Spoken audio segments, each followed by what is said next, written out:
Então, boa tarde. Vamos dar início ao último painel, na medida em que este fórum termina com uma espécie de uma conferência.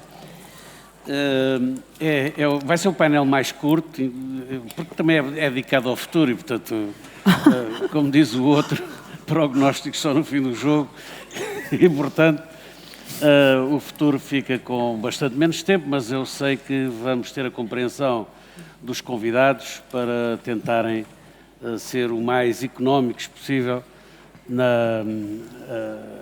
nas suas ideias a respeito daquilo que é preciso fazer. São precisas muitas coisas, já se sabe, cada qual terá as suas preferências e neste caso vamos ter alguma especialização. A deputada Carla Castro vai falar essencialmente do que é preciso fazer na segurança social. A Helena André, que é da OIT, que foi Ministra do Trabalho, vai falar sobre a sustentabilidade da economia social e a sustentabilidade também ecológica e da necessidade de assegurar um novo pacto social para que possamos continuar a progredir. O Paulo Marques irá falar sobre o trabalho jovem e o emprego dos jovens e o Renato do Carmo sobre os territórios e as dualidades territoriais. Eu não vou perder tempo nenhum porque o interesse é ouvi-los eles e não a mim. Eu, para mim, já fiz as minhas escolhas no futuro. Quero ir ver um museu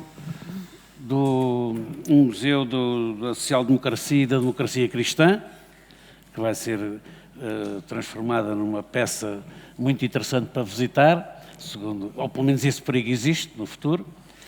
E, obviamente, gostaria muito que, como foi dito logo pela manhã, as políticas de redistribuição dos rendimentos e das oportunidades ganhassem, de facto, um novo impulso, porque é isso que poderia, eventualmente, resolver grandes partes de todos os outros problemas. Não alongo mais, são as minhas preferências e passo imediatamente a palavra à deputada Carla Castro. Muito obrigado. Muito obrigado, eu. E a seguir pode ir passando, que eu fico a ouvir. Autogestão. De forma autorregulada. Autorregulada, exatamente, autorregulação. É uma boa forma para eu começar a intervenção. Antes de mais, agradecer o convite, toda esta organização, que é claramente um momento importante respeitando ao tema das políticas públicas, e agradecer em especial à senhora reitora, a quem estava agora mesmo a comentar, que é um gosto em especial voltar a esta casa, em especial a este auditório, onde completei uma fase importante da minha vida e, portanto, há muitos fatores de satisfação. Foi difícil escolher o tema, efetivamente, porque há muita coisa para falar sobre o futuro, muita coisa para fazer, felizmente. Vejo isso como um lado positivo, porque gosto de fazer. E bate sempre o coração para temas de educação e mobilidade social, mas resolvi escolher aquilo que era, porventura, aquilo que eu acho que é o mais difícil, que é o da segurança social. Porque eu acho que há muitos mitos, é um tema muito difícil de falar. É difícil porque ou determinadas áreas são muito técnicas ou porque são muito politizadas e muito dadas a discussões pouco fundamentadas. E este é um tema, já se ouviu falar muito aqui ao longo de vários painéis, que os ciclos políticos são curtos, para fazer reformas é preciso uma determinada ponderação. E há temas, sim, vamos falar da palavra, é preciso haver alguns consensos, é preciso haver alguma estabilidade. E, quando digo estabilidade em alguns princípios comuns, e, portanto, isto não é propriamente a tónica política de hoje em dia. E, portanto, isto entra em contradição direta com a fundamentação das políticas públicas. A segurança social, e convém começar logo pelas partes difíceis, está com um problema neste momento do ponto de vista do contrato social. E vou fundamentar o porquê. Desde logo começar com um esclarecimento, porque muitas vezes eu continuo a encontrar uma grande, chamemos-lhe, iliteracia em relação ao tema, que eu não estou a pagar para a minha reforma. Nós vivemos num sistema de redistribuição em que os atuais ativos estão a pagar as atuais reformas. E isto é um ponto extraordinariamente importante para perceber. Não tem nada a ver com solidariedade ou com falta de solidariedade, tem que ver com as noções de perigo de sustentabilidade, nomeadamente perante uma pirâmide demográfica, obviamente, invertida, um processo de envelhecimento em Portugal, num envelhecimento rápido, e, portanto, estes são temas que têm que ser analisados. Nós, para termos uma noção do que estamos a falar, e eu só falo de dados absolutamente, não só muito credenciados, como tipicamente utilizados, não é tipicamente, é sempre utilizados pelo Governo, por exemplo, estimativas da Aging Reports, portanto, da Comissão Europeia, estamos a falar de uma diminuição da população ativa em 2070, ou se formos aqui para um horizonte mais recente, portanto, aqui a 30 anos, em 2051, nós estamos a falar de uma proporção que passará de 3 ativos para um idoso para nem chegar a 2 ativos para um idoso. Isto significa o quê? Reparem no que é que isto implica, desde logo, de pressão sobre esta componente de pagamento de pensões. Depois, outro equívoco também muito frequente e muito dado a grandes discussões, volto a dizer, estimativas, aging reports, são dados oficiais e utilizados, são as fontes utilizadas, por exemplo, nos relatórios, nos orçamentos de Estado para a Segurança Social, ou seja, são dados que são aceitos por todos. A taxa de substituição, que é o último salário em relação à reforma que se vai receber, para a população média daqui deste auditório, quando chegar à reforma, vai ser abaixo dos 50%. Ou seja, a nossa reforma vai ser menos de 50% do nosso último salário. O que é que isto significa? Obviamente, significa que se nós não encararmos este tema com tranquilidade na discussão, mas com urgência na ação, nós encaramos um problema de dignidade na velhice. É do que nós estamos a falar. E por isso é que também é importante nós falarmos destes temas. Portanto, já falámos um bocadinho dos desafios demográficos, já falámos aqui de alguns mitos, há um outro que é um problema que dá sempre grande asa a muitas discussões, que é, mas a segurança social está sustentável, é sustentável ou não é sustentável? E aí desafio também a dados oficiais, Orçamento de Estado, relatórios complementares. O saldo da Segurança Social esgota-se em 2030 e o Fundo de Estabilização, de acordo com... Basta haver uma variação de 1,5 ponto na taxa de desemprego, que admitamos que nós hoje estamos com uma taxa de desemprego francamente boa, ou seja, baixa, portanto é provável que nos últimos 30 anos ela aumente. Nós estamos a falar de um esgotamento da almofada também daqui a 30 anos.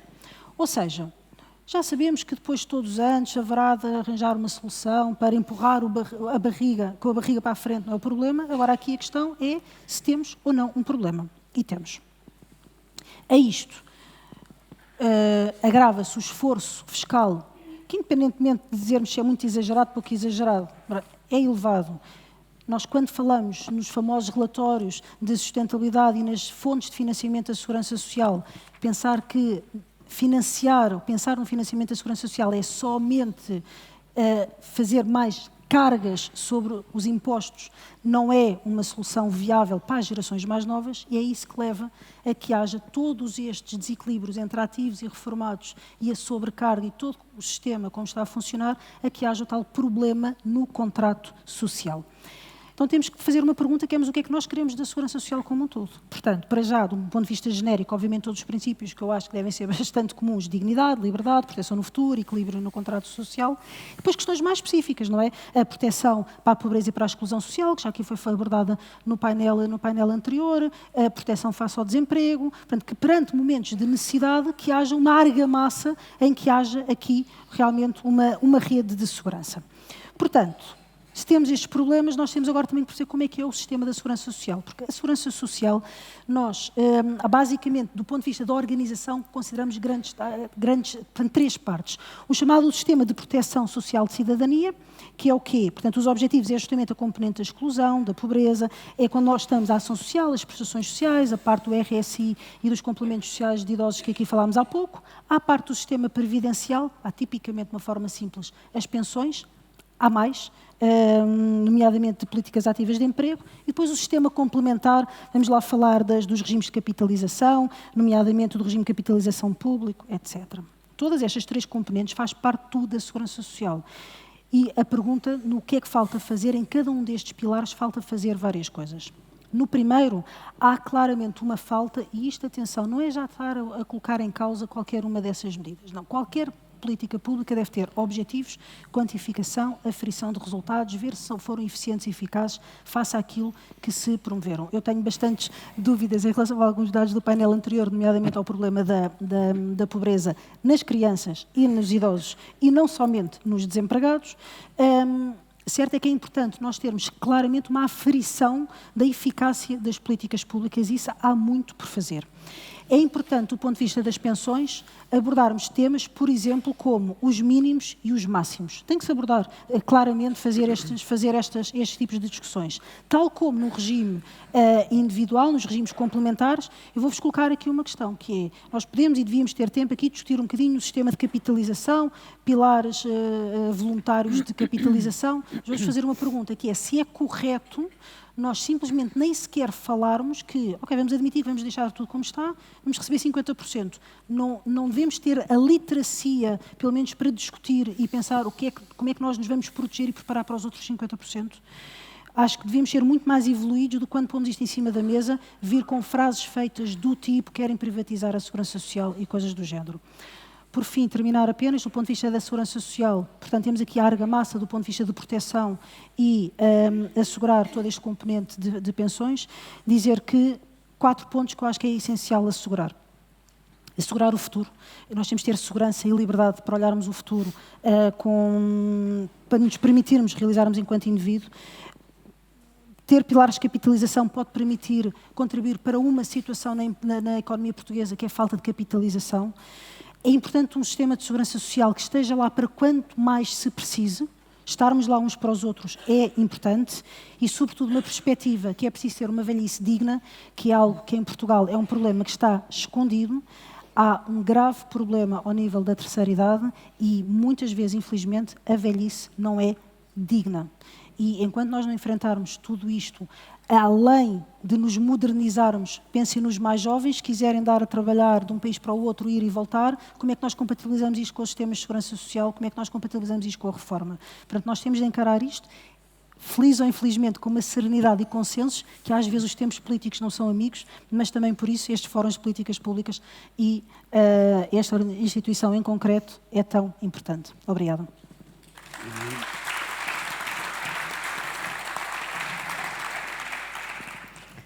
Boa tarde a todos. Eu também gostaria de começar por agradecer à Sra. Reitora o convite que me foi endereçado para participar neste Fórum de Políticas Públicas. Tem sido um dia cheio de ideias muito interessantes, cheio de reflexões muito interessantes. E eu gostava de, antes de começar a pensar naquilo que falta fazer, de dizer 2 coisas sobre aquilo que não podemos desfazer e que não podemos retroceder e relativamente aos quais há um risco real de retrocedimento nas nossas sociedades. O primeiro tem a ver com a qualidade da democracia.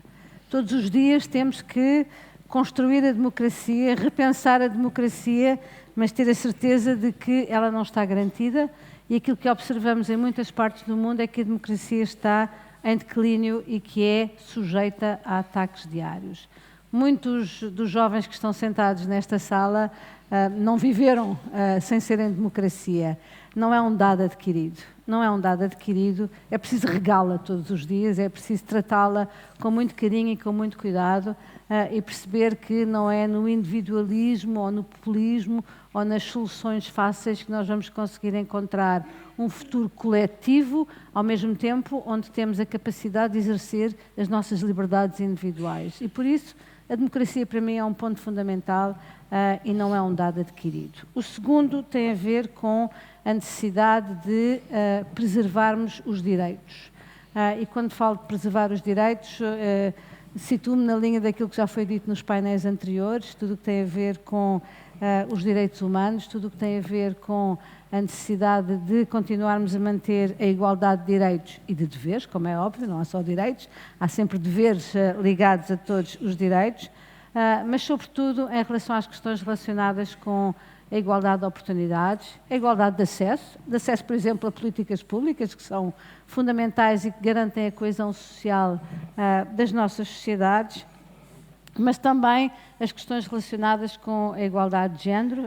A Mónica antes de mim fez uma exposição excepcional em relação a isso, mas também as questões relacionadas com a liberdade de tratamento para todas e para todos. Nós assistimos em muitos países a retrocessos também relativamente ao respeito dos direitos das minorias, coisas que em Portugal estão resolvidas, teoricamente, mas que temos que ter todos também, de um ponto de vista coletivo, a necessidade de manter essa liberdade de escolha e também o respeito pela igualdade de tratamento para todas e para todos. Falámos das populações migrantes, por exemplo, como falámos das LGBTQ+, também, falámos das mulheres, falámos dos jovens também, que nesse aspecto tem que ser incluído nestas reflexões. E também a liberdade de expressão, do meu ponto de vista, continua a não ser um dado adquirido, e aquilo que observamos nas nossas sociedades é que muitas vezes tudo aquilo que diverge daquilo que se pensa ser a linha geral ou coletiva é diferente e é mau. Não é verdade. Temos todos que continuar a exercer a nossa liberdade de expressão com a capacidade de respeitar as opiniões de uns e de outros e, sobretudo, também ligando à liberdade de expressão as questões relacionadas à liberdade de associação e também o direito à greve, que vemos em muitos países ser, hoje em dia, atacado. Portanto, para nós, portugueses, estes são dados quase que adquiridos de um ponto de vista, eu diria neste momento, teórico, temos que os assegurar na prática, e isto não é a responsabilidade de nenhum governo, não é a responsabilidade de nenhum partido político, esta é a responsabilidade de todos e de todas enquanto cidadãos ativos nas nossas sociedades, e é aquilo que se quer. Quer-se cidadãos que tenham a capacidade de exercer a sua cidadania em todas as áreas e em todas as esferas da nossa vida comum. O que falta fazer? Eu diria tudo. Independentemente de termos feito muito, e durante todo este dia vimos aquilo que fizemos de bem e algumas coisas que fizemos menos bem que temos que continuar a construir, mas não podemos ter esta discussão desenquadrada daquilo que nos rodeia. E aquilo que nos rodeia é um mundo pleno de incertezas. É um mundo que muda de um dia para o outro. E, portanto, as nossas discussões têm que se integrar também naquilo que se passa à nossa volta e daquilo que são as evoluções que assistimos nas nossas sociedades. Hoje em dia, quase que podemos dizer que estão em causa os fundamentos que nos regem ou que nos têm regido a nível mundial em relação ao contrato social que acordámos no pós-Segunda Guerra Mundial.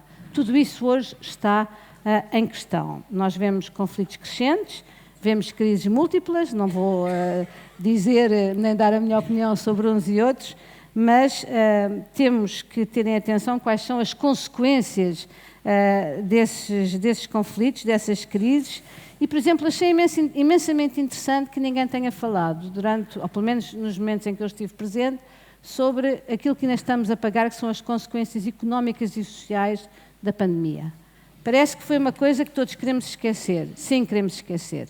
Mas vamos continuar a pagar as consequências desta pandemia durante muitos anos, até voltar a conseguir atingir alguns dos níveis que tínhamos, por exemplo, a nível de emprego, a nível do trabalho das mulheres, a nível da economia formal, no mercado de trabalho, e, portanto, é importante que não nos esqueçamos que ainda estamos a pagar as consequências económicas do Covid. E depois temos uma série de megatendências que estão a operar em simultâneo. Não é que sejam completamente novas, que não as tivéssemos antes. Aquilo que temos hoje é um ritmo acelerado de todas essas megatendências que funcionam em conjunto. Temos uma digitalização crescente com um impacto brutal nas nossas vidas, mas no mercado de trabalho.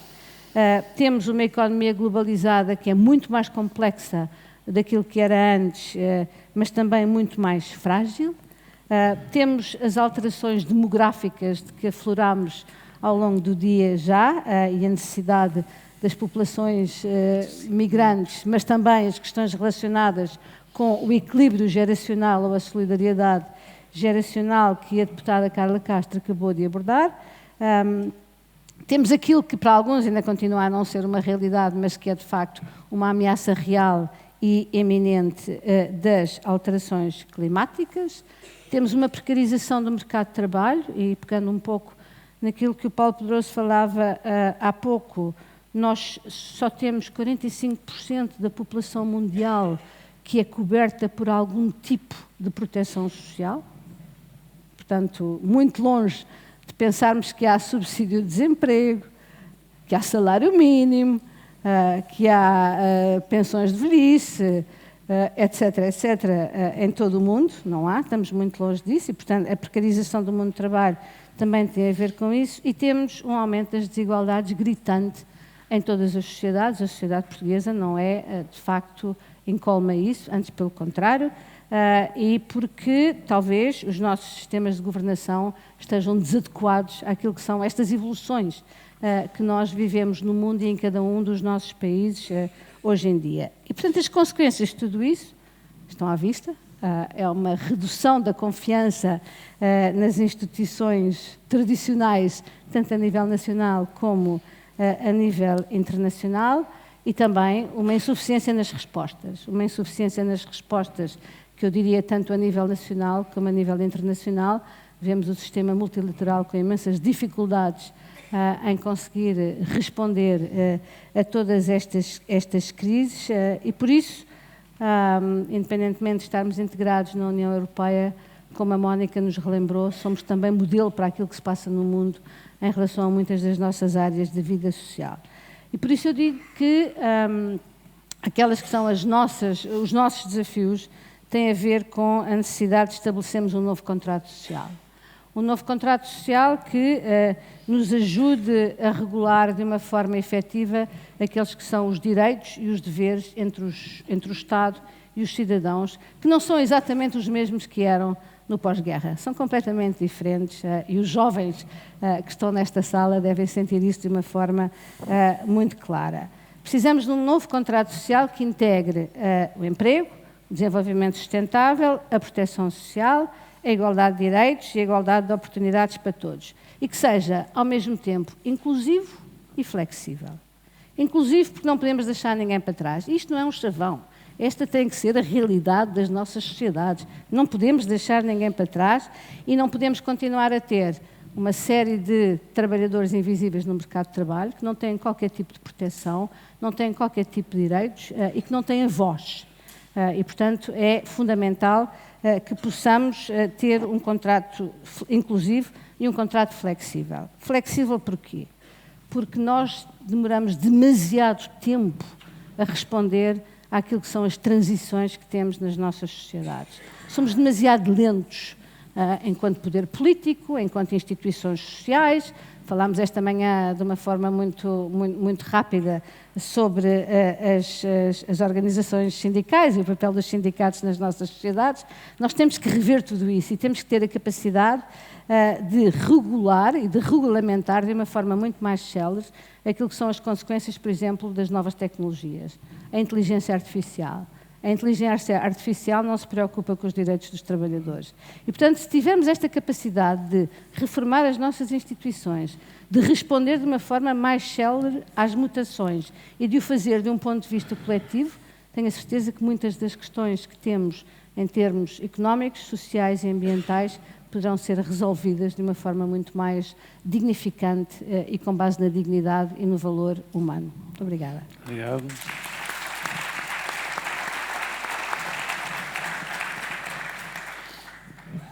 Paulo, por favor. Ok, muito boa tarde a todos.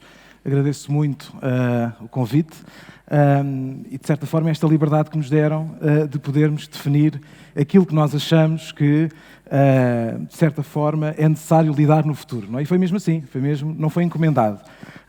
Eu fui pelo caminho que me pareceu, por um lado, daquilo que é o conhecimento que tenho e, por outro, daquilo que é um desafio que me parece relevante, que é a questão dos jovens. Não é? Eu gostaria de dividir em dois pontos. O primeiro ponto é, há dois problemas neste momento, do meu ponto de vista, que são os jovens mais qualificados, que enfrentam um conjunto de desafios, e depois, em segundo lugar, os jovens menos qualificados. E não é por acaso que falamos desta certa insatisfação dos jovens no seu todo, porque há aqui duas situações que, do meu ponto de vista, colocam aqui alguns desafios muito claros. Eu não diria totalmente à questão da democracia.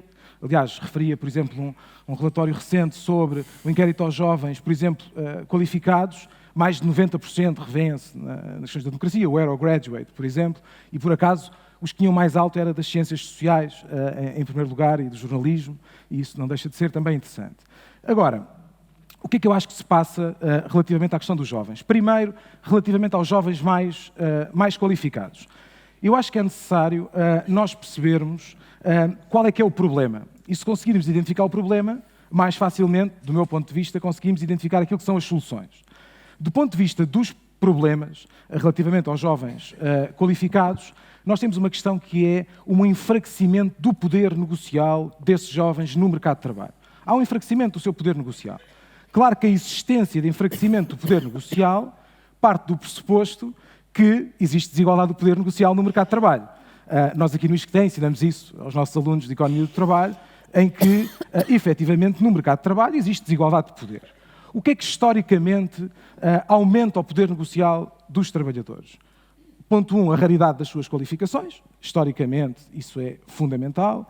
Em segundo lugar, a regulação do mercado de trabalho, por exemplo, através da lei laboral, com a proteção no emprego, que aumenta o poder negocial do trabalhador na negociação com o empregador.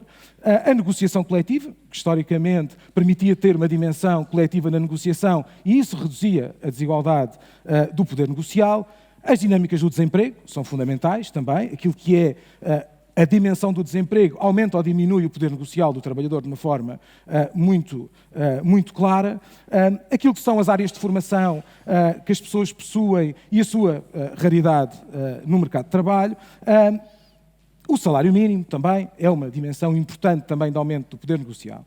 O que é que acontece com os jovens mais qualificados? Houve um grande enfraquecimento do seu poder negocial. Nós tínhamos uma situação em que no ano 2000 10% dos jovens terminavam uma formação de nível superior, neste momento aproximamos-nos dos 50%.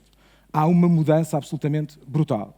Como foi dito hoje de manhã, o sistema económico que se modernizou não se modernizou ao mesmo ritmo. Isso coloca um desafio muito evidente a muitos destes jovens. Em segundo lugar, aquilo que é alguma desregulação da legislação laboral, que aconteceu em muitos países, no caso português, relativamente à utilização dos contratos a termo, por exemplo, com uma grande prevalência nos jovens, que os colocou sobre uma grande vulnerabilidade. Por outro lado, o enfraquecimento da negociação coletiva, dos sindicatos, que me parece uma questão absolutamente central neste processo. Isto porquê? Porque a questão do salário mínimo foi talvez a medida de regulação do mercado de trabalho mais ambiciosa que foi tomada nestes últimos anos, a par de algumas reformas à lei laboral que aumentaram alguma proteção dos contratos a termo. O salário mínimo não chega aos jovens qualificados. Eu vejo isso quando falo sobre isto nas aulas com os alunos, em que claramente eles veem na questão do salário mínimo até uma certa injustiça, não é? Porque qualquer dia as pessoas menos qualificadas estão a receber o mesmo salário que nós quando entramos no mercado de trabalho. E, portanto, para mim, e também alguns estudos que temos feito no Observatório do Emprego Jovem, nós temos aqui no ISCTE, nós temos aqui uma questão central que é os jovens qualificados têm um enfraquecimento do seu poder negocial. Agora, a questão que se coloca é como é que nós vamos aumentar o poder negocial dos jovens qualificados. Do meu ponto de vista, nós precisamos de conjugar medidas de política diferente que não passam só por dimensões na esfera do trabalho, ou só na esfera social, ou só na esfera da economia. Ponto 1, a modernização da estrutura produtiva do país, que muitas pessoas têm falado, e eu não sou não é a minha área de investigação, mas que aqui no ISCTE têm sido feitos muitos estudos nesse domínio, é uma questão absolutamente estrutural. Mas também não basta isso. Nós temos que pensar sobre a questão da regulação do mercado de trabalho. Nós não podemos ter uma agenda de regulação do mercado de trabalho que passe só pelo salário mínimo. Não é possível isso passar só por aí. Tem que passar por outras dimensões também. E se calhar aí temos que ser ambiciosos. Precisamos de um salário mínimo para os jovens qualificados. Precisamos de regular de forma mais, eventualmente mais centralizada, com algumas medidas mesmo mais centrais do ponto de vista do Ministério do Trabalho, como algumas portarias de regulação do mercado de trabalho relativamente a algumas destas dimensões. É preciso pensar fora da caixa. Eu tenho dúvidas que bottom-up seja possível com aquilo que é o enfraquecimento de alguns atores da negociação coletiva.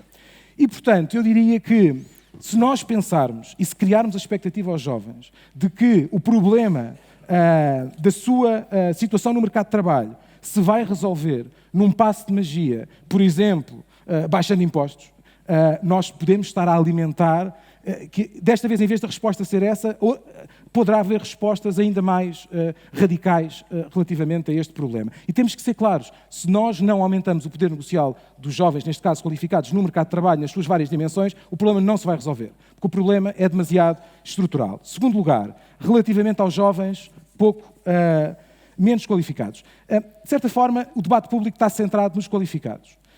A questão é que nós às vezes estamos a esquecer um pouco dos outros, não é?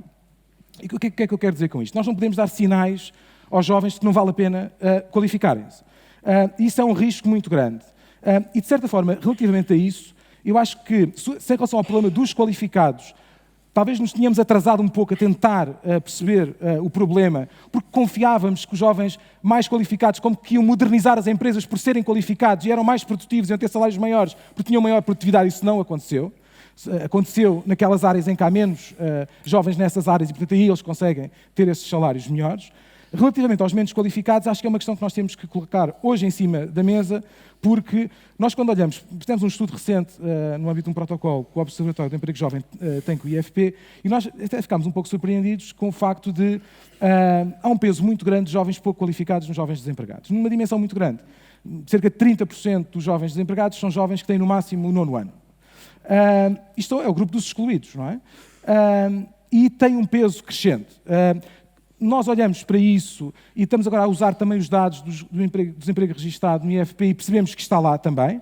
É uma questão estrutural e, para nós termos uma ideia, a taxa de desemprego entre os jovens que concluíram o ensino básico aumentou de 20% em 2019 para 32% em 2023. Portanto, há um aumento grande, estamos a falar de cerca de 30 mil jovens, e eu acho que nós temos que trazer isto para cima da mesa. Porquê? Primeiro, há o risco dos muito qualificados estarem a ocupar empregos que eram ocupados pelos pouco qualificados, e nós sabemos que isso acontece.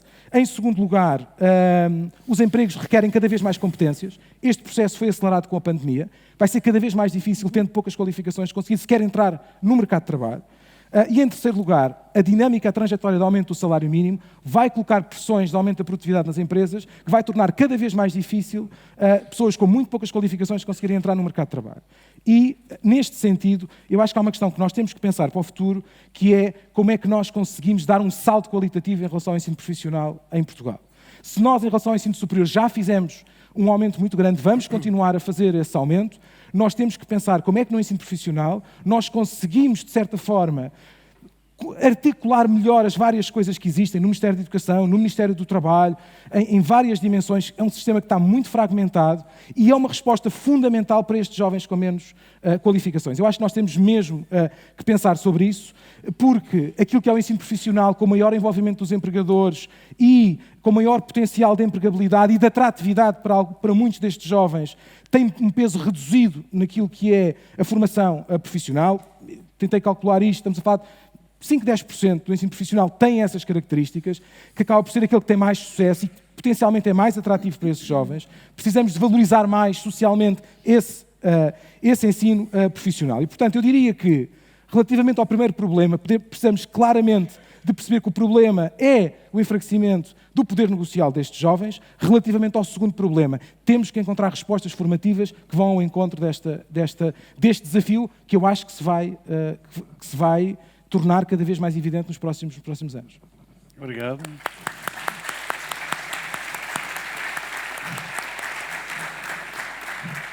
Renato, por favor. Ok. Boa tarde.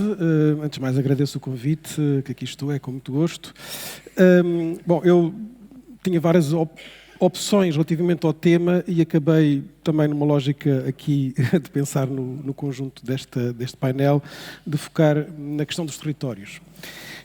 E aqui vou retomar, e peço desculpa pela publicidade, um artigo que publiquei há pouco tempo, aqui numa revista bem conhecida, a Análise Social, de uma instituição vizinha, que lançou um desafio, a revista fez 60 anos, de pensar o Portugal contemporâneo a partir do texto do professor Adérito Cedas Nunes, Portugal, uma sociedade holista e evolução. E eu vou utilizar um pouco esse artigo como âncora, porque também a partir daí tenho pensado sobre isso e, de facto, retomando também um pouco a observação de manhã do professor Augusto Santos Silva, a geografia eleitoral que resultou destas últimas eleições, em grande medida, também, enfim, foi um elemento que também me convenceu a trazer este tema aqui, porque, de facto, é importante, já era importante, é importante ainda mais, devido a esses resultados, pensarmos o que é que está a acontecer em alguns territórios. Na verdade, a tese que eu defendo é que Portugal não deixou de ser uma sociedade dualista, e os dualismos, no fundo, eles vão persistindo, mas também se vão reconfigurando. Mas avanço com outra ideia de que, de facto, o país, do ponto de vista dos territórios, está numa encruzilhada existencial. E, na verdade, eu acho que, de facto, essa geografia eleitoral acaba por representar isso muito bem. Enfim, os dualismos, no fundo, eles podem ser medidos e manifestam-se através das múltiplas desigualdades, que são multidimensionais, portanto, rendimento, riqueza, as desigualdades de género, as questões do trabalho, as desigualdades raciais e também a relação com os territórios. E, de uma forma sintética, eu identifico 3 espacialidades dominantes que, do meu ponto de vista, foram fundamentais neste Portugal que se modernizou e que, neste momento, nas 3 identificamos profundas fragilidades. As 2 primeiras decorrem precisamente do dualismo identificado por Adério de Cedas Nunes, e, portanto, no fundo, o litoral urbanizado, ancorado fundamentalmente nas grandes metrópoles, também na faixa litoral algravia, face ao interior mais ruralizado e, portanto, em perda do ponto de vista demográfico, socioeconómico e por aí dentro. Portanto, esse dualismo não se esfumou. E há uma espacialidade, digamos assim, que surge a partir dos anos 80 e que foi identificada, nomeadamente, pelo geógrafo João Ferrão, que eu designo sendo a terceira espacialidade, e que é, no fundo, a ideia de um Portugal de uma configuração arquipélago, não é? Que não substitui a espacialidade anterior, mas que coexiste com ela. E que também, de facto, é a corporização de um Portugal que estava a modernizar-se, não só na faixa litoral, mas também, de facto, estava a modernizar-se e a desenvolver-se em determinado tipo de núcleos urbanos, nomeadamente as cidades médias, que, de facto, crescem bastante e desenvolvem-se bastante, por uma série de fatores que não tenho agora tempo, nomeadamente no interior, ao longo das décadas de 80 e 90.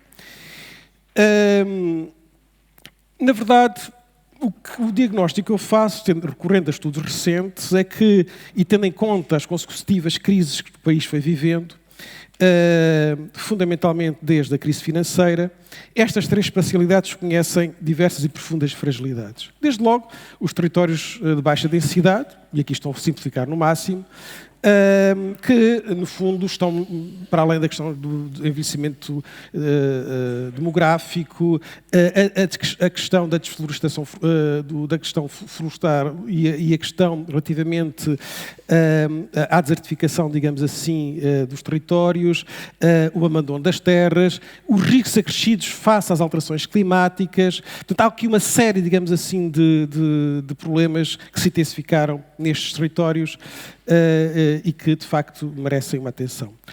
Por outro lado, na terceira espacialidade, as cidades médias. As cidades médias tiveram fulgor, digamos assim, nos anos 80 e 90. Neste momento, muitas delas, de facto, estão em regressão. Eu estudei o Alentejo, a minha tese de doutoramento foi sobre o Alentejo, e na altura, nos 80 e anos 90, de facto, não só Évora, mas, por exemplo, Beja, a própria Elvas e por aí dentro, estavam digamos assim, a ter algum dinamismo do ponto de vista sociodemográfico e até socioeconómico. E, de facto, o que se depreende atualmente é que, tirando Évora, todas as outras cidades do Alentejo estão em grande crise. Vê-se o caso de Elvas e de Porto Alegre neste momento. E, na verdade, estes territórios que estou a falar, quer os de baixa densidade, quer as cidades médias, são territórios que estão a ficar para trás. Não é? Há toda uma literatura que em Portugal não tem sido muito desenvolvida dos left behind places. Não é? Nós, de facto, ficamos em Portugal, e isso estudámos também recentemente através do indicador que mede as vulnerabilidades territoriais, que, no fundo, estamos a falar de um conjunto de territórios que estão a ficar para trás a vários níveis, do ponto de vista até também da presença das instituições públicas nestes territórios. Irei falar um bocadinho sobre isso. Também nas áreas metropolitanas, na verdade.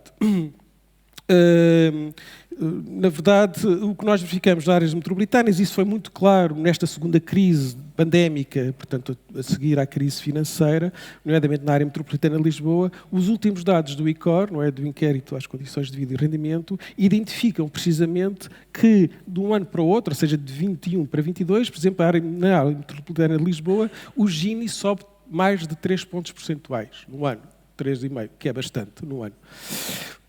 O risco de pobreza e exclusão social sobe quase 4 pontos. E, portanto, significa que há um conjunto de processos complexos, não é, que nós depreendemos, não é, e que já são relativamente estudados, mas que precisam de aprofundamento, que estão a acontecer na área metropolitana de Lisboa e particularmente de Lisboa. Já foi aqui falado das questões da precarização do trabalho associado, por exemplo, ao setor do turismo e não só, a crise habitacional e, de facto, há um conjunto de populações, no caso dos jovens, também a população imigrante, e aqui também a questão do impacto dos novos setores que estão a emergir, nomeadamente o trabalho de plataforma, o setor, de facto, muito pouco conhecido, mas muito presente, digamos assim, na circulação urbana, mas ao mesmo tempo muito invisível, isso é muito paradoxal, e que emprega muito população imigrante e por aí adiante. E depois, obviamente, todas as questões relacionadas com as diferentes desigualdades do ponto de vista étnico-racial que também existem nas áreas metropolitanas em Lisboa, com formas de segregação e por aí adiante. Portanto, eu diria que, no fundo, a ideia aqui é que as 3 espacialidades dominantes do país estão, de certa maneira, a viver algumas crises, não é? Estão num processo de fragilização. E, de facto, o que fazer? Bom, eu, obviamente, isto daria para um fórum. Fica aqui o desafio de pensar o Fórum das Políticas Públicas sobre as questões dos territórios, mas eu diria, avançava com 3 linhas de intervenção. Desde logo a questão do conhecimento. Apesar, enfim, destas análises, e de estudos que têm sido feitos que permitem estas análises que apresentei, na verdade, nós conhecemos muito pouco os territórios em Portugal, porque, de facto, do ponto de vista do nosso sistema estatístico, em muitos indicadores, nós não temos indicadores, por exemplo, ao nível sequer concelhio. Por exemplo, os dados do ICOR, que vos falei, que mede a desigualdade e a pobreza, no fundo, ele fica-se pelas NUTS 2. E, portanto, nós não sabemos, por exemplo, a incidência da pobreza, as taxas de risco de pobreza e por aí adiante, abaixo disso, por exemplo, ao nível concelhio. Isso significa que há aqui um desafio do ponto de vista... Renato, tenho que pedir mesmo que tentes acelerar um bocadinho, está bem? Ok, eu estou a acelerar. Não, então, um esforço suplementar. Bom, então, e portanto, eu acho que isto é uma questão também do problema da nossa própria democracia, no sentido de se conhecer melhor os territórios e, sobretudo, sabemos que alguns destes indicadores, por exemplo, são indicadores que medeiam quase 2 anos entre a sua divulgação e a altura em que os inquéritos foram aplicados. O outro eixo tem a ver com a organização institucional entre a administração pública central e local. E eu aqui deixo 2 alertas, trata-se também de uma questão complexa. Uma tem a ver com as questões da política de concentração dos serviços públicos nos lugares de maior dimensão e de encerramento nos lugares mais pequenos. Estas políticas fazem sentido do ponto de vista de uma lógica de rentabilização dos recursos, de eficiência dos serviços, até de ganhos de escala, mas é preciso ter atenção e perceber, e nós não sabemos isso, e a avaliação tem que ser feita, que impacto é que isso teve relativamente ao conjunto de territórios que, durante estes anos e devido a estas políticas, como disse, fazem sentido de um certo ponto de vista, mas que fizeram com que muitos territórios ficassem completamente desligados da esfera do Estado. Não é? Por exemplo, territórios que tinham uma agência CTT que recebia a correspondência e distribuía e que deixaram de se ter. Entretanto, essa correspondência passou por via da junta de freguesia. Posteriormente, com a fusão de juntas de freguesias, esse próprio território, seja uma vila, uma aldeia, deixou de ter a própria junta de freguesia no seu sítio e as pessoas têm que se deslocar, digamos assim, alguns quilómetros, muitas vezes mais do que várias dezenas, para chegar à sede da junta de freguesia. E isso significa que estas pessoas, num período período considerável, deixaram de tempo, vários anos, mas deixaram gradualmente de ter uma relação com a esfera do Estado, com as instituições públicas, digamos assim. E isto, para mim, é um problema que deve ser analisado. Por outro lado, também, a questão da descentralização e delegação de competências é um processo necessário e fundamental, mas também aqui tem que haver um equilíbrio. Não é? Essa desresponsabilização não pode significar uma desresponsabilização do Estado e não pode significar uma delegação de competências que favoreça fundamentalmente outros setores, nomeadamente as empresas, o terceiro setor. Claro que são entidades importantes, mas numa lógica de complementaridade e não de substituição. Finalmente, os desafios decorrem da digitalização e qualificação dos serviços públicos. Eu aqui considero que é fundamental, do ponto de vista da esfera do Estado, que essa digitalização, que é fundamental, mas que ela, do meu ponto de vista, ela devia acontecer em simultâneo com outro processo, que é precisamente a importância de, ao mesmo tempo que se digitaliza, liberta-se um conjunto de recursos, nomeadamente recursos humanos, para reforçar os serviços de proximidade, os serviços de ligação com as populações, não é? Os serviços em que existe em que se estabelece uma relação, digamos assim, com a comunidade. Renato, E, portanto, isso... Eu estou a acabar. Temos também essa Está a prioridade. acabar. Isso parece-me ser fundamental, digamos assim, e daria também aqui um fórum de políticas públicas. Obrigado.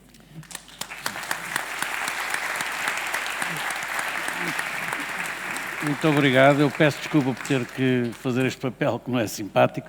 De qualquer modo, agradeço muito ao painel. Poupámos 5 minutos à organização, apesar de tudo. Não foi mau. Mas não se pode discutir tudo. Temos de deixar algumas coisas para aquilo que vai continuar e depois para o próximo painel. Há assuntos que não foram abordados, por exemplo, a dupla justiça-comunicação social. É um tema que não foi abordado nas nossas prioridades e há outro que é, naturalmente, os dos contextos internacionais em que todas estas coisas se jogam, quer do ponto de vista daquilo que acontece, quer do ponto de vista daquilo que está para fazer. Mas teremos que esperar por outras ocasiões, a democracia continua, apesar de tudo, e com certeza o debate também. Muito obrigado e até à próxima.